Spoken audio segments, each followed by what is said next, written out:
आज पहला El Clasico season का। और सही बता रहा हूँ एज ए न्यूट्रल फैन, क्योंकि ना मैं बारसा का सपोर्टर हूँ ना मैड्रिड का। मतलब मैच देख के मज़ा आ गया यार, वो स्पेशली सेकंड हाफ में। मैड्रिड ने मतलब बिल्कुल ही जो जूड बेलिंगम ने भाई अकेले अपने दम पे पूरा गेम का स्टोरी लाइन ही बदल दी। गावी ने भाई जो उसको पूरा दबा रखा था उसको, और टोनी क्रूज को कैसे प्रेस कर रहा था, कैसे चढ़ा हुआ था उन पे। उस समय तक मैन ऑफ द मैच वही लग रहा था यार, लेकिन जूड बेलिंगम एक ब्रिलियंस मोमेंट पूरा भाई साहब मैच ही बदल दिया। एक तो मैड्रिड का यार, जो मैंने ज़्यादातर जैसा भी उनको देखा है चैम्पियंस लीग में, क्योंकि ला लीगा में उतना तो फॉलो करता नहीं था मैं हर मैच। इनका यही रहता है, मतलब टीम परफॉर्मेंस अगर आप देखो तो ऐसा लगता है, मतलब डिफेंसिवली तो काफ़ी सॉलिड रहते हैं, बट जो उनका गेम प्ले होता है इतना ब्यूटीफुल सा नहीं रहता कि सभी इन्वॉल्व हो रहे हैं और कुछ, मतलब समझ रहे हो ना, सिटी की तरह या लिवरपूल टाइप्स या फिर ये बारसा का जैसा ही। इंडिविजुअल ब्रिलियंस के दम पर ही इन्होंने इतने मैचेस जीते हैं, चैम्पियन लीग भी उखाड़े हैं। मतलब अकेले अकेले अपना, जैसे इससे प्रीवियस सीजन में बेंजेमा कर दे रहा था, और विनी विनी जो है विनीशियस जूनियर, वो भी मतलब टीम प्ले भी होता था। मैं ऐसा नहीं कह रहा हूँ, क्योंकि क्रॉसेस तो मॉड्रिच वगैरह भी अपने जब निकालता है वो ट्रिवेला पासेस। बट पूरा ही अगर आप इनका गेम प्ले देखो, एकदम ही अपोजिट बारसा के पोजीशन रख के जैसे बारसा कर दिया ना। और आज बारसा ने भी उतने यार कोई खास चांसेस मेरे को याद नहीं आ रहे कुछ ऐसे सच कि उन्होंने कुछ ज़्यादा ही क्रिएटिव किया हो। तो डिफेंसिवली काफ़ी ठीक थे, मतलब अमेंडेड। और जो ये गोल देखो, ये जो गोल भी आया था गुंडगान का, तो ये मतलब थोड़ा सा लकी कहेंगे for Barça and unlucky for Madrid, क्योंकि ये क्या वो चुआमेनी ने इंटरसेप्ट करने के लिए करा था बॉल को, बट उसका टच वो डिफ्लेक्ट हो गया था, जिस वजह से वो स्पेस में चले गई बॉल और ये पहुंच गया भाग के। और एक अलावा का डेविड आल्बा, हाँ डेविड आल्बा का वो भी था ना ये टैकल, हाँ ये भी पहुंच नहीं पाया वहाँ पे। तो ये डिफ्लेक्ट होकर बॉल इसके पास पहुंच गई थी और फिर इसको इजी फिनिश मिल गया था, मतलब खाली गोल पे गुंडगान को। तो बस एक यही गोल को मिला। और उसके बाद मतलब फर्स्ट हाफ में भी बहुत क्लियर थ्रेटनिंग नहीं थे, मैं ये कहूँगा कि ज़्यादा ही टेस्ट किया गोल कीपर को बारसा ने आज।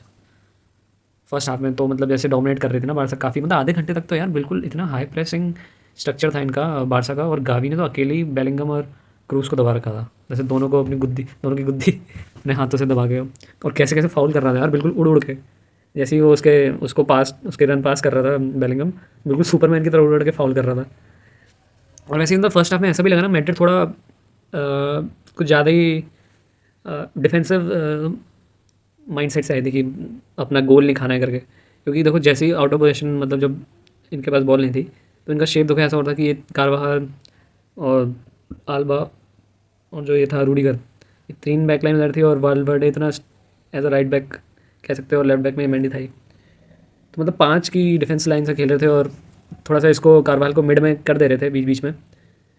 और बाकी तो बेलिंगम लेफ्ट से था, मिड से ही ऑपरेट कर रहा था, बट विनीशियस को थोड़ा ऊपर रखा था सेंट्रली, और रॉड्रिगो उधर था।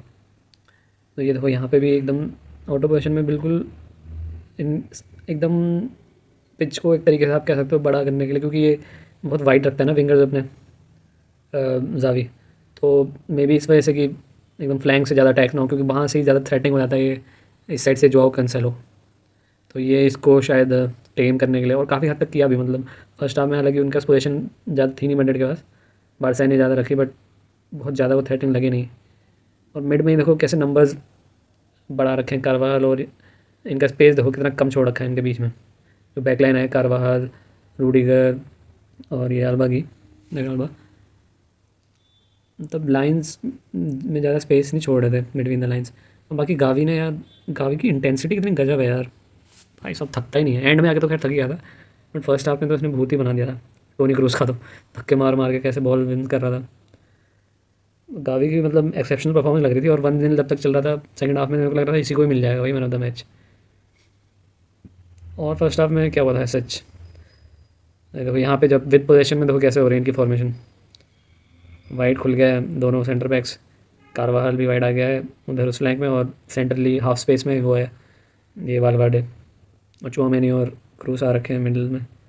और यहाँ पे हाफ स्पेस में कौन है, 11 नंबर, विनी, नहीं विनी है, रॉड्रिगो, रॉड्रिगो, हाँ स्विच कर रखा है लग रहा है विंग पे। बट पता है यहाँ पे वीकनेस क्या हो रही थी, मैं देख रहा था जैसे काफ़ी बार, जैसे देखो यहाँ पे क्या हुआ था ना, मेरे को मूव याद है, एक कैपा ने इस तरफ, ये देखो यहाँ लेफ्ट बैक पे मेंडी, और इधर इस साइड को खिलाई नहीं बॉल, इसने यहाँ से बस उड़ा दे रहा था। ये फर्स्ट हाफ में काफ़ी बार हुआ, मतलब जबकि बॉल प्लेइंग कीपर थोड़ा सा कहते हैं इसको डेविड डिगिया से ज़्यादा, जैसे डेविड डिगिया को नहीं लाया था इस चक्कर में। बट ये देख ही नहीं रहा था कि फ्लैंक में इस साइड खाली हो रहे हैं, बॉल डाल ही नहीं पा रहा था। 2-3 बार ऐसा हुआ पीछे से बिल्डअप करने की कोशिश करी मैड्रिड ने, बट ये उड़ा ही दे रहा था बॉलें। तो कैपा मतलब वही है थोड़ा वैसे ही, वो तो इस सीज़न के लिए लाए हैं। तो यही था मतलब फर्स्ट हाफ में तो यार बारसा ने काफ़ी सही कर रखा था। बट एक चांस ये इनको मिला था जो क्रूस ने यार, ये डायगोनल यहाँ पे ना क्रूस, और ये बॉल है कारवाल को मस्त पिक किया था यहाँ पे, वो क्या पास बनाया था। कारवाल ने यहाँ पे ना कट बैक किया ना स्क्वायर करी बॉल, खुद ही अटैम्प्ट लिया और टाइट एंगल था तो बाहर ही गई बॉल। ये एक यही बनाया था, इससे ये भी ऑन टारगेट तो नहीं कहेंगे शॉट शॉट को, मतलब फर्स्ट हाफ में तो एक भी शॉट ऑन टारगेट नहीं था। और बाकी तो गावी तो यार लगा ही पड़ा था। सेकेंड हाफ शुरू हो चुका है और क्या ज़बरदस्त अपनी पेनल्टी बॉक्स में क्या टैकल मार रहा था यार बेलिंगम को। देखो मतलब यहाँ पे यार 60 मिनट तक तो जब तक उसने गोल नहीं मारा था ना, बिल्कुल ओन कर रखा था यार गावी ने बेलिंगम को और क्रूज़ को भी। और पता है मॉडरिच को भी जब भेजा ना तो भी बहुत गेम बदला। जैसे क्रूज़ काफ़ी सेंट्रली एक ये चांस मिला था, हाँ क्रूज़ को बड़े से हो गया था, तो क्रूज़ काफ़ी सेंट्रली ऑपरेट कर रहा था। मॉडरिच जब आया थोड़ा फ्लैंक से गया, लेफ्ट विंग से उसने क्रॉसेस वगैरह अंदर डालने की कोशिश करी। एक दो फिर से बारसा ने भी थोड़े ऐसे ही अटैम्प्ट करे थे, उतने क्लोज नहीं थे। जो कैंसेलो आके पेनल्टी बॉक्स के अंदर अंदर तक आगे आ जा रहा था, वो कामाविंगा तक को ड्रिबल पास करके अटैम्प्ट ले रहा था। फिर एक और ये किसका, हाँ ये चौमिन का शॉट था, ये भी दूर से भी अच्छा सेव किया था। सेकंड हाफ में मैच बहुत लाइवली हो गया था, जितना मतलब फर्स्ट हाफ में हो रहा था। फर्स्ट हाफ में ऐसा नहीं था, डल मैच था। Middle of the park, mid block में काफ़ी मतलब मिडफील्डर्स का गेम देखने को मिल रहा था, उनकी इंटेंसिटी, उनकी डुअल्स और सेकंड बॉल विन करना, वो सब अटैकिंग वाइज उतना थ्रेटनिंग नहीं लग रहे थे ना क्रिएशन वाइज। फर्स्ट हाफ में दोनों ही टीमें तुक्के से को बारसा का पड़ चुका था वो गोल। बट सेकंड हाफ में तो गजब ही हो गया था भाई। कार्लो एंसेलोटी ने बिल्कुल ही कुछ क्या बोल के भेजा, एकदम मैड्रिड वाले चढ़ के खेलने लग गए थे। फिर आया मोमेंट ऑफ मैजिक भाई साहब 68 मिनट में, क्या गोल मारा यार इसने, कैसे इतनी पावर जनरेट करी इस शॉट में। बट यार ये वैसे ना इसको हाथ लगा था टर स्टेगन का। टर स्टेगन गोलकीपर बहुत तगड़ा है, मतलब डेविड डेगा के बाद मेरे को टर स्टेगन ही एक टाइम पे मतलब मेरे को अच्छा लगता था कि अभी भी मतलब काफ़ी सही था। मतलब ये तो डेविड डेगा से बढ़िया इसकी बॉल प्लेइंग एबिलिटी थी और पैरों से खेलता है, फुटबॉलर अच्छा था ये। बट यार ये शॉट स्टॉपिंग भी इसकी बहुत तगड़ी थी। जिसके बारसा के खिलाफ मेरे को याद है अपने लेवेंडोस्की वाला सेव था, कौन सा सेव था जो एकदम गोल लाइन से सेव किया था इसने। बट यार ये वाला मेरे हिसाब से कर लेना चाहिए था। हाँ हालांकि हम कहेंगे भाई बहुत खतरनाक ही पावर थी शॉट में, और उसने एक्सपेक्ट नहीं किया, मतलब सीधे सीधे थी, उसका हाथ तो पहुँच ही गया था। मतलब ऐसा नहीं था कि बहुत दूर था कि उसका हाथ ही ना, उसने टच भी करी थी बॉल, बट भाई हाथ स्ट्रॉन्ग नहीं पड़ा उसका मेरे हिसाब से। अगर शायद नॉयर होता है डिगे होता शायद हाथ लग के बाहर, मतलब यार अब ये ना स्लो मोशन में देखने में ऐसा लगता है कि मैं मतलब गलत भी हो सकता हूँ कि ये सेव कर लेना चाहिए था टर स्टेगन को। क्योंकि यार ऐसा देखे हैं ना काफ़ी शॉट्स की यार, हाथ जहाँ पे लगा वहाँ पे बचाया है नॉयर डिगे ने। बट यार ये शॉट बहुत ही पावरफुल था यार, कैसे पिक करी और उसका बिल्कुल जो मोशन था बॉडी का, लेग्स का, मतलब जैसे शॉट लेने के बाद बॉडी स्ट्रक्चर और क्या मूवमेंट, देखो पैर उसने कैसे करे यार, कितनी पावर जनरेट करी एकदम। हल्के एक दो थोड़ा सा मतलब ड्रॉप किया था बॉल लेने, एंड बस एक दो स्टेप्स में इसने इतना मस्त शूट लिया था, क्या पावर जनरेट करी, गजब किया था यार। बेलिंगम तो बहुत ही खतरनाक हो रहा है। फिर यार लेवेंडोव्स्की आया था, ये भी शायद इंजरी के बाद आया था तो कुछ स्टार्ट नहीं मिला। ये भी बेचारा फिर ट्राई कर रहा था दूर से मारने की, एक अटैम्प्ट लिया था बट ऊपर था। और यार होजेलू, इसने होजेलू जो भी एलू है ये इतना भाई मतलब भाई इसके लिए तो बस हेडर ही आना चाहिए लग रहा है। अगर इसी जगह बेंजामिन एक जगह पे यहाँ पे इसने बॉल अच्छे खासे मिल गई थी, इसने वेस्ट करा मतलब अपॉर्चुनिटी। और बाकी भी लिंकअप प्ले भी इसका मतलब उतना बढ़िया नहीं है, जहाँ जहाँ पे विनी निकल गया था पास ही पीछे डालना है, आगे डालना है। विनीशियस जूनियर जो फास्ट बंदे हैं उनको थ्रू बॉल आगे डालनी चाहिए, पीछे ही मतलब पासिंग से भी लिंकअप नहीं कर पा रहे हैं ढंग का। ये भी वही काम चला, वो बस कैपा की तरह लाए हैं इसको भी नंबर 9 कुछ ही टाइम के लिए। फिर यार ये सेकंड गोल ये थोड़ा क्रूअल सा, मतलब बारसा के फैंस के लिए भी और बारसा के लिए भी, मतलब इसने कारवाल ने क्रॉस डाला और उसके मॉड्रिच के पैर से लग के यार बेलिंगम के पास चले गई और कोई भी था ही नहीं यार, कोई इसका रन ही ट्रैक नहीं कर रहा है यार, क्या कर रहा है यार बंदे, मतलब बारसा के डिफेंडर्स भी। स्ट्राइकर भी नहीं है मेन, उसको देखो इसने पकड़ रखा है, उसे वो मार्टिनेज शायद, और इसका ये कोई रन ही मिडफील्डर स्ट्राइक ही नहीं कर रहे हैं यार, बताओ हद है। राउको तो पीछे उससे इन्वॉल्व है, और भाई इसमें भी इसने फिनिश करके बैठा स्टेगन का नटमैक करके गोल पड़ गया। ये भी ये थोड़ा फॉर्चुनेट कहेंगे, मतलब ये उतनी रख के फिनिशिंग नहीं थी कि मतलब वो इंटेंशनली उसने नटमैक किया हो, क्योंकि यहाँ पे चांस हो सकता था उसका कोई भी हिस्सा पैर मतलब एक अचानक से हो ना, क्योंकि वो डिफ्लेक्ट होकर बॉल एकदम से उसके पास आ गई, वो भी एक्सपेक्ट नहीं कर रहा होगा मॉड्रिच के पैर से ऐसे उछल के, तो उसने बस अपनी इम्प्रोवाइज़ करी एक तरीके से बॉडी को और शॉट को, पैर के नीचे से चले गई। मतलब है तो टेक्निक बढ़िया, वरना ये ज़्यादातर डिफेंडर या स्ट्राइकर होते हैं ना तो उसकी बॉडी पे ही मार देते हैं टर स्टेगन के, बट इसने एडजस्ट करके बॉडी को और अपना शॉट एकदम लो रख के भाई नटबैक में गोल कर दिया भाई। टच टेकन की भाई पहले ही अपने एल क्लासिको में ले ली बेलिंगम ने। पहले एल क्लासिको में दिखा दिया वर्ल्ड क्लास गोलकीपर को, इतने लॉन्ग रेंज 30 यार्ड से इतना पावरफुल शॉट मार रहा है और हाथ से टकरा रही है बॉल तब भी सेव नहीं कर पा रहा है। और फिर क्लोज रेंज टैप इन, अभी तक इसके टैप इन से ज़्यादातर गोल दिख रहे थे ना, तो इसको बेलिंगम को वही कहा जा रहा था कि बस टैप इन मारता है भाई। आज तो वो भी चुप करा दिया बारसा फैंस को और नटमैग में दूसरा गोल लिया। मतलब ये गोल थोड़ा अनफॉर्चुनेट था बारसा के लिए, बट पूरा ही सीन्स ही पलट दिए भाई। जूड बेलिंगम तो छा गया यार। और दूसरे गोल मारने के बाद अपनी वही हाथ खोल के वाली सेलिब्रेशन भी पहले गोल मारने के बाद नहीं करी थी। और फिर इसको देखो मैन ऑफ द मैच फिर लास्ट में इसी को मिल गया। उससे पहले तक यार 68 मिनट तक उसने गोल ही मारा था। गावी गावी को देख के तो आज गजब ही यार। वैसे ना आज बारसा की अगर आप देखो, जैसे फुल स्ट्रेंथ मतलब फुल पावर हाउस टीम नहीं थी। जैसे वो कब से इंजर्ड चल रहा है यार, वो पेड्री पेड्री मेरे को गावी से ज़्यादा पसंद है अटैकिंग वाइज। वो तो खैर ज़्यादा थ्रेटनिंग है, वो ज़्यादा मतलब इनिएस्टा से आप उसको कंपेयर करते हैं तो वो सही लगता है मेरे को।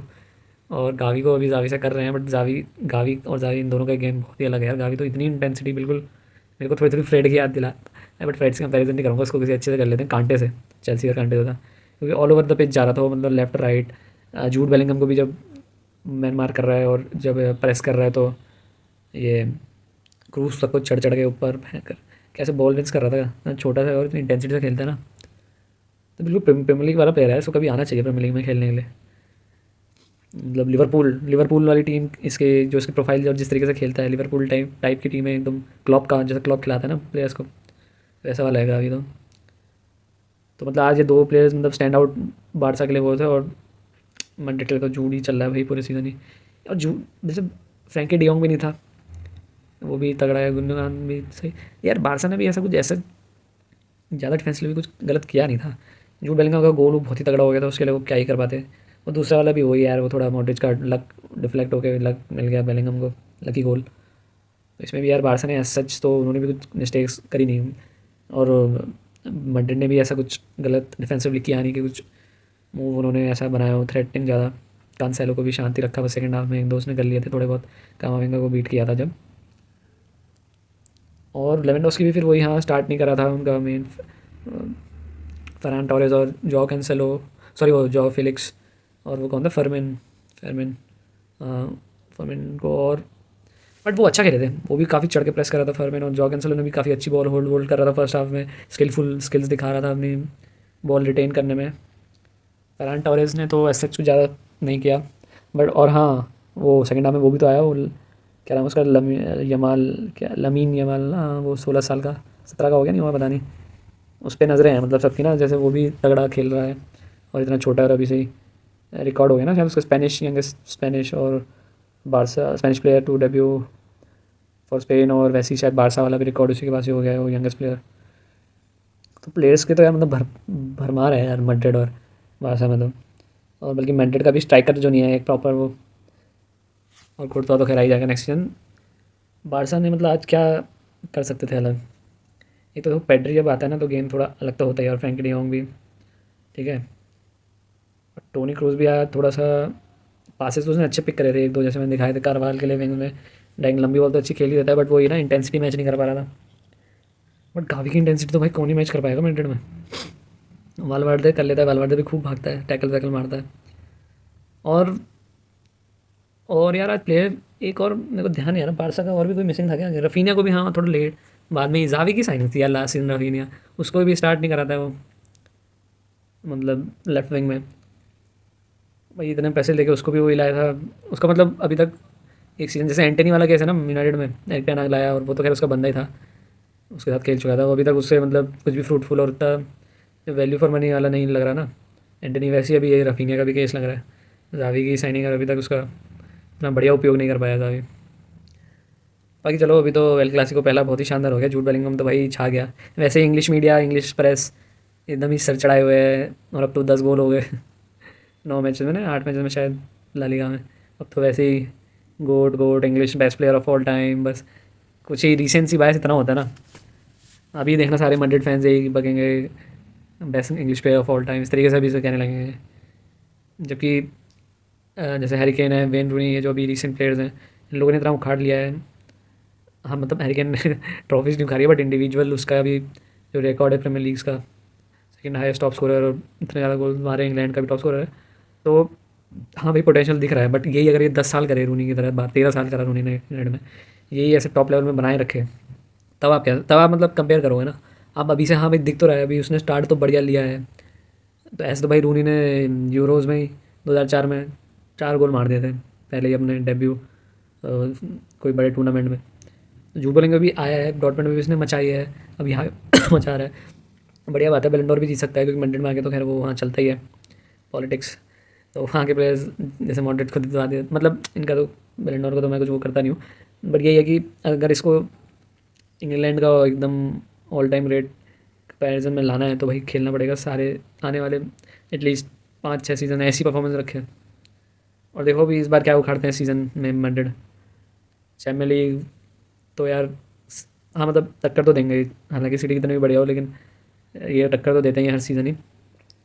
और यहाँ पे भी अभी लीड में है ही, ला लीगा में भी, बट टेबल तो खैर लंबी चलनी है, ये कुछ भी हो सकता है। बट बेलिंगम भाई पर्सनली मेरे को भी बहुत ही ज़बरदस्त लग रहा है। अगर मैन यूनाइटेड आ गया होता है यार तो कुछ नहीं होता था, ये भी ख़त्म हो जाता है, ये प्लेयर इतना बड़ा बन ही नहीं पाता। यूनाइटेड में बिल्कुल वो है, फैक्ट्री है वो टैलेंट वेस्ट करने की, टैलेंट ख़राब करने की, जब से सर एलेक्स गए जहाँ बनाते थे प्लेयर, जो मैड्रिड वाले आके ख़रीदते थे वहाँ से जो छोटे यंगस्टर्स हैं जो बने बनाए हैं वो इंग्लैंड के भाई, वो भी हमको रिजेक्ट करके डॉर्टमंड जा रहे हैं। बर्मिंघम का था ना, नहीं हाँ कहाँ का था ये, इंग्लिश प्लेयर ही कहीं में खेला था, वहाँ से छोड़ के। और इसका कितना मतलब कितना इंपॉर्टेंट डिसीजन था इसका लाइफ का, कितना क्रूशियल और कितना मैं कहूँगा ब्रिलियंट डिसीजन था इसका, कि ये मैन यूनाइटेड के मतलब क्या कहेंगे ल्यूक रेट एक उनके चकाचौंध में ना नहीं आके उसने वो डील को ठुकराया और वहाँ गया। क्योंकि यार ये यूनाइटेड आता ना, इसको खेलने का कोई मौका मिलता तो इसको खिलाते भी, इसका वो डेवलपमेंट ही नहीं हो पाता, ख़त्म ही कर देते। तो कितने मैनेजर्स तो बदल गए हैं। जूड बेलिंगम के वही कहते हैं ना, एक स्टार प्लेयर जो एक मतलब जो टॉप प्लेयर के प्लेयर्स होते हैं वो खाली उनके टैलेंट पे नहीं होते, टैलेंट और हार्ड वर्क में सारे सर्कमस्टेंसेस सारी अपॉर्चुनिटीज जो ग्रैब करते हैं, जो चॉइसेस वो जो चॉइसेस लेते हैं वो सारे क्यूमुलेटिव होके एक पूरा प्लेयर का जो स्टेटस जहाँ वो पहुँच जाते हैं, कितने डिसाइसिव होते हैं वो। अगर यही यूनाइटेड में आया होता तो मेरे को नहीं लगता है जूड बेलिंगम आज जो हम इसकी ऐसी बातें हो रही हैं और सब जगह छाया हुआ है हो पाता, क्योंकि इतना शायद खेल नहीं पाता छोड़ के यार ऐसे ही, फिर इसका टैलेंट वेस्ट हो जाता है। कितने ही हो गए यार, पॉगबा सैंचेज कितने गिनाए हम, जो हमने अच्छे अच्छे प्लेयर साइन करे थे। सबसे मतलब इसका कितना क्रूशियल चॉइस थी जो उसने बनाई।